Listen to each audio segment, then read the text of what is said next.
और अब नीट प्रतियोगिता की बात। मंगलवार को नीट 2024 के नतीजों की घोषणा के बाद से ही नेशनल टेस्टिंग एजेंसी एनटीए पर सवाल उठ रहे हैं।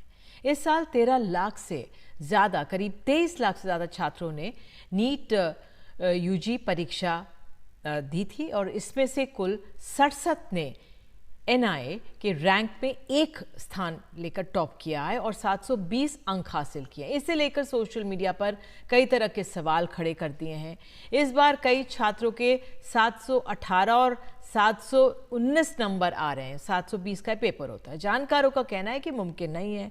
एनटीए ने सफाई दी है कि ग्रेस मार्क की वजह से ऐसा हुआ है। तो इस सब पर बात करने के लिए हमारे साथ बेहद खास मेहमान है अलक पांडे, सीईओ है फिजिक्स वाला, कि इनको फिजिक्स वाला भी कहा जाता है। अलग बहुत बहुत धन्यवाद जुड़ने के लिए। ये आप बताइए, ये हुआ क्या है, कैसे इस तरह के 67 लोगों ने टॉप एक साथ कर लिया? सबसे पहले बहुत शुक्रिया कि आपने कम से कम इस न्यूज़ को हाईलाइट किया। ये इतिहास में पहली बार हुआ है कि एक साथ 67 बच्चों के पूरे नंबर आ रहे हैं, 720 में से 720। अब ये कैसे हुआ, ये तो एनटीए को एक्सप्लेन करना चाहिए, क्योंकि आज तक ऐसा नहीं हुआ है। कभी एक बच्चे के 720 आते थे, कभी 2, कभी 3 के। हद से हद पेपर अगर आसान भी हो जाता है तो 10 के आ जाते। बहुत से लोगों ने कहा कि पेपर आसान है, पर पिछले वर्ष से इस वर्ष जितने भी हम पढ़ाने वाले शिक्षक हैं, हमने कहा पेपर इतना आसान नहीं था कि 67 बच्चों के 720 आ जाएं। अब इससे जो दुविधा है वो ये है कि इन 67 बच्चों के एग्जाम में पूरे नंबर हैं 720। अब जो टॉप कॉलेज है एमबीबीएस के लिए, आप कह दो एम्स दिल्ली, वहां पे जो जनरल सीट हैं वो 46 हैं। यानी कि सारे टॉप बच्चे जो 720 नंबर आए हैं, इनको भी टॉप कॉलेज नहीं मिलेगा। तो ये किस तरह का एग्जाम आपने बनाया है जहां बच्चा पूरे नंबर लाने के बाद भी टॉप कॉलेज में नहीं पहुंच पा रहा है। इसके अलावा जो एक बहुत ही संगीन मुद्दा इसके अंदर दिख रहा है कि हरियाणा के कुछ 1-2 सेंटर हैं जो झज्जर में हैं। इन सेंटर से 8 बच्चों के 720 में से 720 आए हैं। अब आप कहोगे कौन सी बड़ी बात है अगर 1-2 सेंटर से 720 आए हैं। मैं आपको यह बता दूं कि अगर मैं प्रोबेबिलिटी लगाऊं, अगर मैं लगाऊं कि अनुमान ये कब हो सकता है, तो ऐसा होने में 1 करोड़ साल लगेंगे कि किसी एक सेंटर से 8 बच्चों के पूरे अंक आ जाएं, 720 में 720। इनमें से एक बच्चे से मैंने मुलाकात भी की है, और क्योंकि मैं बच्चों से बहुत प्यार करता हूं तो किसी बच्चों का नाम नहीं लूंगा। उस बच्चे ने मुझे बताया कि उसके जो नंबर आ रहे हैं वो 670 आ रहे हैं, और ये जो नॉर्मलाइजेशन है इसको लगाने से वो 670 से 720 हो गए।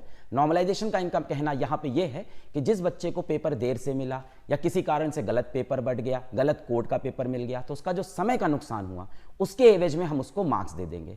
अब ये 5-10 मार्क्स होते ग्रेस मार्क्स तो ठीक था, क्योंकि पहले भी ग्रेस मार्क्स दिए गए हैं पेपर में, तब देते थे जब क्वेश्चन गलत होता था, कोई कंट्रोवर्शियल क्वेश्चन होता था। हाँ, यही जो आपने बात कही कि एक सेंटर में देरी से पेपर दिए गए और शायद 20 मिनट देरी से, और उसके एवज में ग्रेस मार्क दिया गया। तो आपने कितना ग्रेस दे दिया? 60-60 नंबर का ग्रेस, मतलब 2-2 लाख रैंक बच्चे की आगे चली गई, और जो बच्चा सच में रैंक लेके आया तो वो पीछे चला गया।